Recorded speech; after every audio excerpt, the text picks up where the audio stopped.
Mister Wajid Khan. हम बात कर रहे हैं आज के दिन के इख्तिताम के बाद, या कि जो वेस्ट टेस्ट की बात हो रही पाकिस्तान वर्सेस ऑस्ट्रेलिया, चीज़ें जो है वो शायद पाकिस्तान की तरफ बहुत इंक्लाइन नहीं लग रही हैं। The way Australia is playing, they certainly made sure कि हम शायद स्किल में भी, माइंडसेट में भी हम उनसे पीछे नजर जरूर आ रहे हैं। जाने से पहले हमने बाबर और इमाम की बात की थी, मैं जरा अब सरफराज के वाले से बात करना चाहता हूँ। और जिस बात पे छोड़ के गया था बात यही थी कि जो प्लेइंग 11 है उसके ऊपर सवालिया निशान जरूर उठ रहे हैं। कॉम्स बॉक्स में भी ये बात हो रही है, हसन अली के हवाले से भी बात हुई थी। अभी जब हम सरफराज की बात करते हैं, विकेट कीपर बैटर हैं, तो राशिद भाई आपसे बात करना शुरू करता हूँ कि सरफराज के ऊपर आपने कल जो इख्तिताम हमने किया, आपने कहा कि बाबर और सरफराज दो ऐसे की प्लेयर्स होंगे जो यहाँ से पाकिस्तान को वापस खेल सकते होंगे। नहीं, कोई गारंटी नहीं ले सकता जी बिल्कुल ऐसे ही है, लेकिन वो नहीं हुए जी। लेकिन जो टेस्ट क्रिकेट जो खेल रहे थे, क्योंकि रिजवान को रिप्लेस किया था न्यूजीलैंड के खिलाफ और सरफराज ने, और उनकी बड़ी अच्छी परफॉर्मेंस रही। जी बिल्कुल। और अगर हम लास्ट 8 इनिंग्स देखते हैं तो उसमें बहुत अच्छी रही, तो डिजर्व सरफराज ही करते हैं खेलने के लिए। अब उनको कितना खेलना है वो उनको डिसाइड करेगा, मैं और आप नहीं कर सकते। ठीक है। और जहाँ तक रिजवान की टेस्ट क्रिकेट की बात है, तो टेस्ट क्रिकेट में उनकी परफॉर्मेंस वैसी नहीं जिस तरह से उनकी T20 या वनडे क्रिकेट में है। सही। तो ये टीम मैनेजमेंट और प्लेयर खुद डिसाइड करेंगे।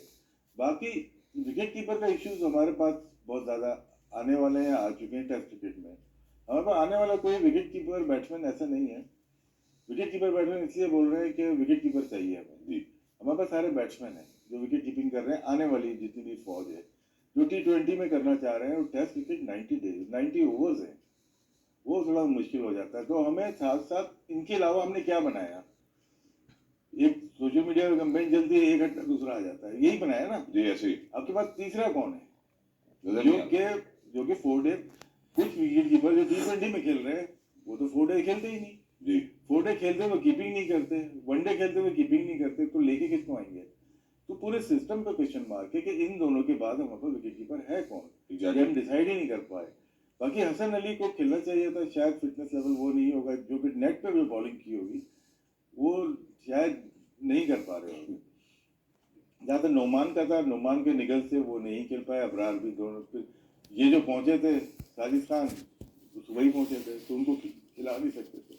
तो प्रिपरेशन आपको नजर आ गई कि हमारी है क्या। 18 गए, हसन अली खेले नहीं, बाकी अनफिट हो गए। एक जो पहुंचे वो डेडलॉक में हो तो उनको खिलाया नहीं। तो आप स्टार्टिंग थी वो ही ठीक नहीं हुई, तो जिसकी वजह से आपको क्वेश्चन मार्क बहुत आ रहे। फिर सरफराज और रिजवान की बात नहीं है, अभी आगे देखें बहुत सारे प्रॉब्लम आपको नजर आएंगे। आने नहीं चाहिए, लेकिन जितना हारेंगे आप या जितना खराब खेलेंगे तो एक्सपोज हो जाएंगे आप। जितना खराब खेलेंगे एक्सपोज हो जाएंगे। जो अभी टेक अवे राशिद भाई ने जो भी एनालाइज किया है उसके मुताबिक उन्होंने ये कहा कि चूंकि सरफराज की परफॉर्मेंसेज बेहतर नजर आती है टेस्ट क्रिकेट में, इस वजह से शायद रिजवान की जगह नहीं बनती थी।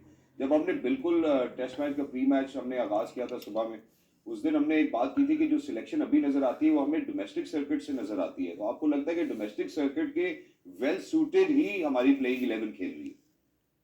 डोमेस्टिक नहीं, वो ये बात हुई थी कि ये डोमेस्टिक, ये दो बॉलर डोमेस्टिक खेलते हुए आ रहे हैं, वो तो बात बजा है। लेकिन ये हम पहले भी डिस्कस कर चुके हैं कि आप टेस्ट मैच क्रिकेट में एकदम अब जैसे ये अब अल्लाह ना करे, लेकिन अगर आप सीरीज हारते हैं तो एकदम आवाज में नए लड़के खिलाओ। इससे ज्यादा नए लड़के क्या खिलाओ?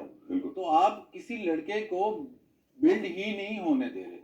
अगर वो एक दो सीरीज या आप एक सीरीज हारते हो तो फौरन आप कहते हो कि जी नए लड़के खिलाते हैं। बॉलर्स को टाइम लगता है टेस्ट मैच क्रिकेट में एस्टैब्लिश होने में, इवन बैटर्स को टाइम लगता है। तो जब आपने ये डिसाइड कर लिया कि अब जैसे खुरम शहजाद ने, अगर आपने डिसाइड कर लिया कि ये लड़का हमारा बेस्ट चॉइस है और ये इसको टेस्ट मैच खेलना चाहिए, अब इसको छोड़ना नहीं है। फिर आप अब ये ना हो कि 6 महीने बाद 6 महीने के बाद कहें जी वो खुरम शहजाद होता था, वो कहाँ गया। तो इसी तरह ना, मतलब आप जैसे एक लड़का डोमेस्टिक में परफॉर्म 2-3 सीजन परफॉर्म करके टीम में आता है।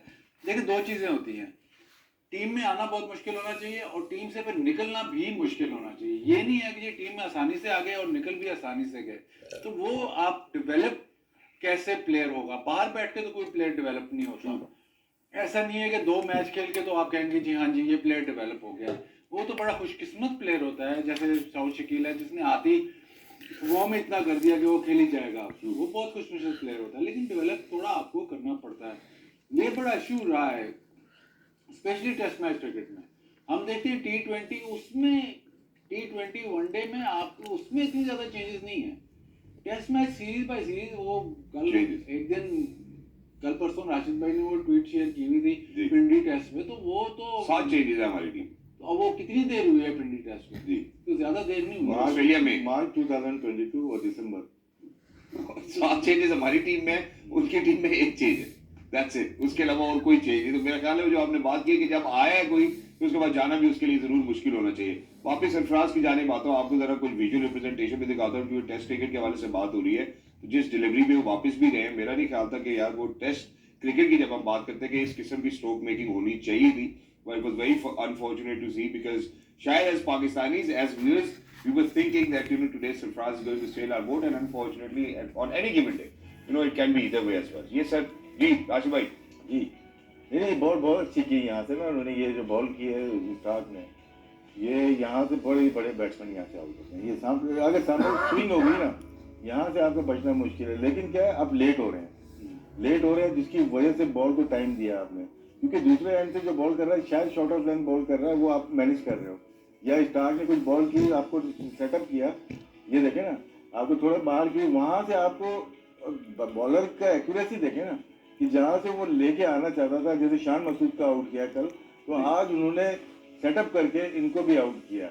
आपका सवाल भी सही होता है कि सिर्फ हमारे बैट्समैन सेटअप होते थे उनके नहीं होते, लेकिन ये बॉल वाकई में बहुत अच्छी जगह पे पड़ी और स्विंग हुई है, लेकिन क्या थोड़ा लेट हो गए सरफराज, इसकी वजह से इनके फर्नीचर उड़ गया। बहुत अच्छा। इसमें इस पिच पैप में जो भी हमने तस्करा किया, इसमें जो एक चीज और ऑब्जर्व करने की वो ये है कि लाइन का फर्क जरूर है। बॉल पड़ उसी स्पॉट के ऊपर रही है, ताकि हमने लेफ्ट साइड पे जहाँ पे बाहर बॉल जा रही है पड़ बॉल वहीं पे रहा है, तो वहां पे शायद हो सकता है कि वो जो स्किल सेट की हम बात करते हैं क्या है कि एक फिर दोबारा वही मैच तो बहुत दफा बताया कि जब आप बैटिंग कर रहे हो 3 एंगल होते हैं आपके पास, ठीक है ना। एक बॉल का एंगल देख रहे हो आप, एक आइस का एंगल है, एक गेज एंगल है, जिसके ऊपर आपको यहाँ पे जो बॉल पड़ेगी ना वो आप आइडिया से खेलते हो, ठीक है। जब भी बोलते हैं कि बॉल आगे करो, आगे का मतलब है कि सीधी बॉल नहीं करनी, स्विंग करनी है। मोस्टली बैट्समैन को आगे, जैसे उस्मान ख्वाजा आउट हुए, आपको लग रहा है सीधी बॉल की उन्होंने, लेकिन शाहीन आफरीदी ने थोड़ा वाइडर जाके एंगल किया है और बॉल मुंह में दी, वो देख नहीं सकते थे, उन्होंने आइडिया से खेला, हल्की से मुंह में होगी, वो स्लिप में चली गई या कॉट बैंड हो गए। सेम चीज यहाँ पे अगर देखें, बाबर का डिसमिसल वो बाहर निकली है क्योंकि एक जगह तक आई का एंगल देख सकता है, उन्होंने देखा वहां तक और वहां से वो खेल गए, बॉल मूव हुई, स्लिप लग गई। एग्जैक्टली स्लिप मतलब कॉट बैंड हो गई। ये देखे ना, ये क्या पीछे की एक एंगल थोड़ी सी आगे करेंगे, यहाँ से वो ये बात यहाँ नहीं देख सकते, आप आइडिया से खेलोगे।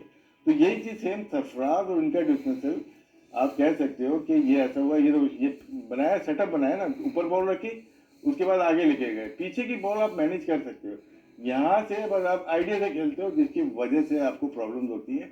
और ये प्राइम एग्जाम्पल है, 2 डिसमिसल है, ये तो बहुत सारे कोचेस को ट्रेन करना चाहिए कि अपने बैटर्स को अगर रेडी करो। अब ग्रेट प्लेयर की बात कर लेते हैं हम, पाकिस्तानी प्लेयर हो, इंडियन प्लेयर हो, वो क्या है, वो पहले से डिसाइड कर लेते हैं कि बॉल को किस तरह से करें, पहले से उनको पता होता है कि यार बॉल, अच्छे बैट्समैन क्या होता है कि अभी हमने बात कर रहे थे, इनको चौके मार देने चाहिए थे, ये लेंथ पीछे हो जाए, क्या आगे मत करना, लेंथ पीछे हो जाए। तो बड़ा बैट्समैन क्या होता है, शुरू में जाके मार देता है ना, तो क्या आप पूरे दिन आप बॉल खेलते रहते हो। बादिल ने अभी शायद मिचेल मार्श की मिसाल दी थी कि वो जब आए उनको प्रॉब्लम हो रही थी आगे की बॉल पे, उन्होंने 2-3 दिए, गटके दिए, बॉल की लेंथ पीछे हो गई, बिल्कुल बैट और पुल पे वो थे ही अच्छे।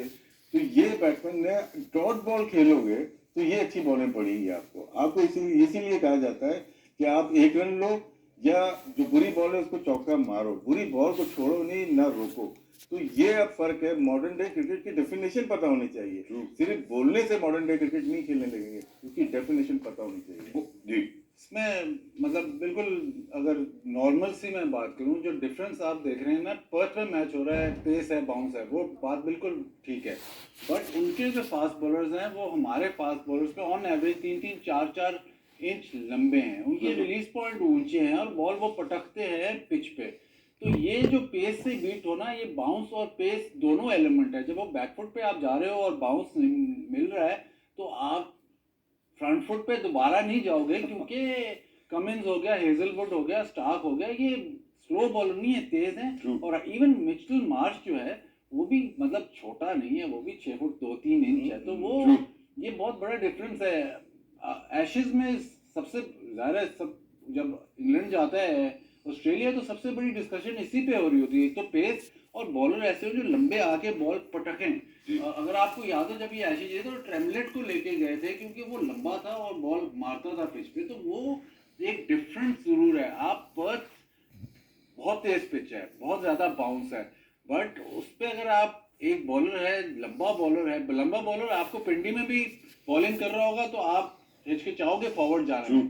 पर्थ में वो बॉलिंग कर रहा है और और बॉल pace भी है। निकल रहा है, और जब वो उसका जैसे मिचेल स्टार्क ने सरफराज को बॉल किया, जब उसका अगला बॉल बिल्कुल सही रिलीज होगा तो उसमें आपको प्रॉब्लम जरूर होगी। और फिर ऑब्वियसली आप लेट जरूर जैसे तस्करा किया, और राजू भाई आपका ट्विटर चूंकि आप फॉलो करते रहते हैं, तो आपने वो रिलीज पॉइंट्स के हवाले से भी एक डाटा थोड़ा स्टैटिस्टिक्स शेयर किए थे। तो वैसे देखने वालों को बता देता हूँ कि ऑस्ट्रेलिया का जो लोएस्ट रिलीज पॉइंट है, वहां से हमारा हाईएस्ट रिलीज पॉइंट शुरू होता है। तो शायद वहाँ डिफिकल्टी देने में जो है ना, मुझे लगता है थोड़ी सी दिक्कत जरूर होगी। और फिर खेलने में जब पेस की बात करें, रिलीज का ही फर्क होता है।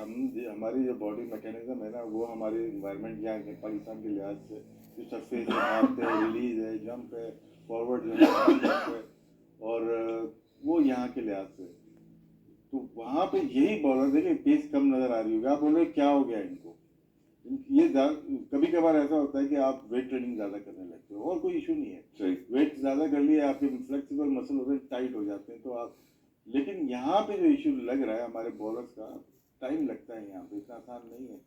ये जो हमारी सिंथेटिक है, ये मिक्स है नेचुरल ग्रास के साथ, इस पे भागना और हमारे ग्राउंड पे भागना टोटली डिफरेंट है। ये आपको सख्त खींचती है, तो उसको मुश्किल, वो यूज टू है वहाँ पे, वो एथलीट हैं, रग्बी खेलते हैं या हॉकी खेलते हैं या क्रिकेट खेलते हैं, उनकी बॉडी इसी तरह से साउथ अफ्रीकन हो रही है, ये ऑब्जर्व कर लेती हैं, इसीलिए उनको शायद इतनी प्रॉब्लम नहीं हो रही। हमें भी हमारे अपने फास्ट बॉलर जितने गुजरे हैं, हमें शुरू के मैचेस में प्रॉब्लम होती है वहाँ पे। एग्जैक्टली। और आम फहम जुबान में कहें तो मेरे ख्याल है इसको बेहतर समझने के लिए ऐसे कि जब हमारे बॉलर्स भाग रहे हैं तो उनको या काव्स में खलियां पड़ रही हैं, जिसकी वजह से उनको दिक्कत जरूर हो रही है। फिर भी आज तो बॉलिंग अच्छी की है। कि आज की बात के ऊपर मैं जरूर आना चाहता हूँ, जरा सऊद शकील की जाने भी बढ़ना चाहता हूँ। रिलीज पॉइंट्स की भी बात हो रही है, बेटर भी। अब मैं अगर सऊद शकील को आपके सामने रखता हूँ, सऊद शकील के ऊपर ऑब्वियसली वो ओनस भी लेते हैं, इंटेंट भी नजर आता है, वो कोशिश भी करते हैं कि run of the board chipping करते चले जाए, लेकिन अनफॉर्चुनेटली वो भी शायद आज उसमें कामयाब नहीं हो पाए। स्टार्ट अच्छा लिया था, जैसे मैंने बात की थी आपको कि 59 ओवर में चौका लगा था, उसके बाद सऊद ने आगे 2 चौके मारे। उन्होंने कोशिश यही थी कि मैं स्ट्राइक रोटेट करूं, सुबह से या कल से स्ट्राइक रोटेट नहीं होती। उन्होंने कहा ऑफ स्पिनर को अगेंस्ट द ब्रेक भी खेला उन्होंने, खूबसूरत खेला मार दिए। ये सामने जो मिचेल स्टार्क को जो चौका मारा था, वो कमाल उन्होंने चौका मारा था। लेकिन क्या है, जो उनको जो ट्रैप किया है, ये भी ट्रैप ही में आता है। जिस तरह से उन्होंने बॉलिंग की है उसने हैजलवुड ने, वो जो लेंथ थी उनकी, वो पक्की लेंथ है। और यहाँ पे ये आउट हुए इमाम, शायद पहले ही निकल गए, ज्यादा ब्रेक हुई। कीपर की पोजीशनिंग बहुत अच्छी थी, बिल्कुल लेट अपने आप को क्लियर रखा था और बहुत आगे चले गए। स्पिनर पे कभी कभार ये ऐसा निकल के शॉक में मारते हैं, लेकिन यहाँ पे ज्यादा हो गई। अब यहाँ पे ये देखते हैं हम इसको, हैजलवुड ने बहुत तंग किया इनको ना, बहुत अच्छी बॉल की आगे भी। और ये देखें आगे, ये वो अगली बॉल देखें और उसके बाद यहाँ से बॉल देखिएगा, ये फ्रंट फुट पे कमिट है। ये इनको अपनी वहाँ पे थोड़ी सी टैक्टिक्स चेंज करनी पड़ेगी खेलने में। उन्होंने स्टार्ट अच्छा लिया, 28 रन का मतलब है अपने आप को उन्होंने सही से ढाल लिया था वहाँ पे। लेकिन क्या फ्रंट फुट पे अगर है ना, तो हैजलवुड ये एक 8-9 साल तो खेल ही रहे ना, उनको पता था इनको कहाँ पे मुझे आउट करना है। और वहीं पे देखे कोशिश क्या थी कि फ्रंट फुट पे बहुत ज्यादा पीछे नहीं थी, सिर्फ एक्स्ट्रा बाउंस मिला है कि उनको टाइम ही नहीं मिला। तो अगर तो इनको रन करना है सऊद शकील को, थोड़ा क्रीज के अंदर ही रहना पड़ेगा, यहाँ पे वेट करना पड़ेगा बॉल का, उनको वेट करना पड़ेगा। बाकी भाई एक सिंपल क्वेश्चन आपसे पूछना चाहता हूँ, तो जितने भी हम पाकिस्तान की फॉलो विकेट्स हैं मैं ब्रेक के बाद आप सबके सामने रखूंगा, लेकिन ये सऊद शकील वाली एक वो डिलीवरी जरूर लगती है कि इट वाज अनप्लेएबल। तो कोई भी खिलाड़ी होता तो शायद डिफिकल्टी। देखिए बाउंस, हम अगर सऊद शकील की आप बात करें, ऑस्ट्रेलिया जा रहा है, पर्थ में मैच है, तो सबसे ज्यादा प्रॉब्लम उसको किस चीज की होगी? बाउंस की। आई थिंक जब ये सिडनी जाएगा तो शायद वो थोड़ी सी इसके लिए थोड़ी सी इजियर कंडीशंस होंगी, क्योंकि बॉल थोड़ा सा स्लो आएगा। यहाँ पे आप अगर किसी से ऑस्ट्रेलियन से पूछेंगे सऊद शकील को कैसे आउट करना है, तो वो यही कहेगा बाउंस पे। और जब एक्स्ट्रा बाउंस होगा तो वहाँ पे ऑस्ट्रेलियंस इस पिच पे ऑस्ट्रेलियंस भी शॉर्ट बॉल पे थोड़ा सा जो हॉरिजॉन्टल बैट शॉट पे स्ट्रगल कर रहे हैं क्योंकि कंसिस्टेंट बाउंस नहीं आ पा रहा, तो कोई बॉल फंस रहा है, कोई नहीं फंस नहीं रहा, तो ज्यादा बाउंस हो रहा है, कम बाउंस हो रहा है। बट ऑस्ट्रेलिया में जब शॉर्ट बॉल होगा तो आपने उसको या छोड़ देना है या फिर हॉरिजॉन्टल मतलब कट या पुल ही मारनी है। ये वाला जो शॉट है ना, ये बहुत ही डेंजरस है ऑस्ट्रेलिया में।